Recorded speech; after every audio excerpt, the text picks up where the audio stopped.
Une semaine écoulée, on en parle.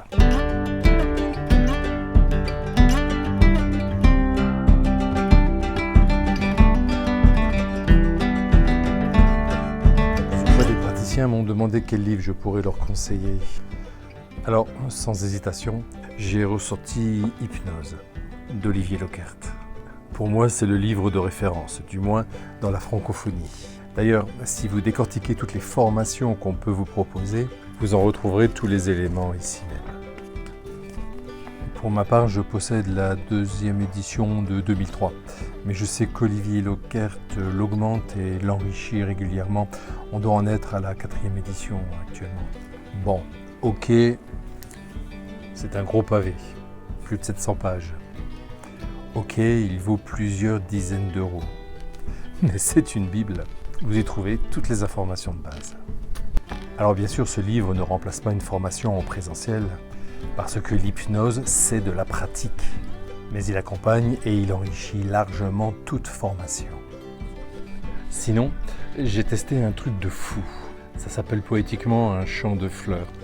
Alors franchement, il n'y a que le nom qui est poétique. Je vous le dis tout de suite, c'est un truc de fakir. Mais c'est super bon. C'est un tapis.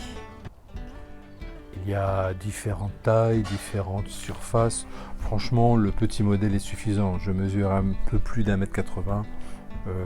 Il suffit juste de couvrir la surface du dos. Les fameuses fleurs, en réalité, ce sont des pointes. Le principe, c'est de s'allonger dessus. Les 2-3 premières minutes, ça fait mal. Ensuite, il y a toute une onde de détente musculaire qui s'installe dans toutes les masses du dos. C'est délicieux.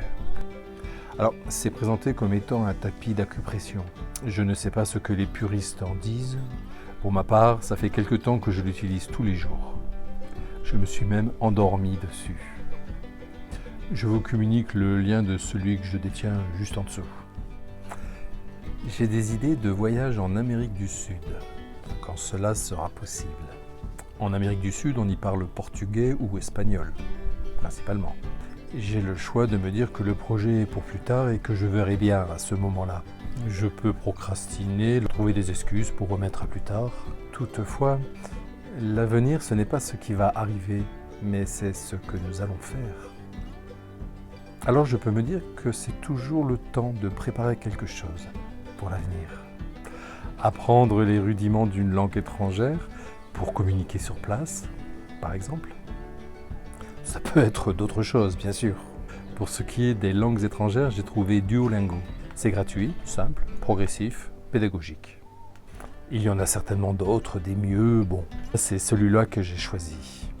Parce qu'à un moment donné, il faut se lancer et entrer dans l'action. N'est-ce pas? Vous trouverez tous les liens ci-dessous. Et au passage, pensez à liker et à vous abonner. À plus!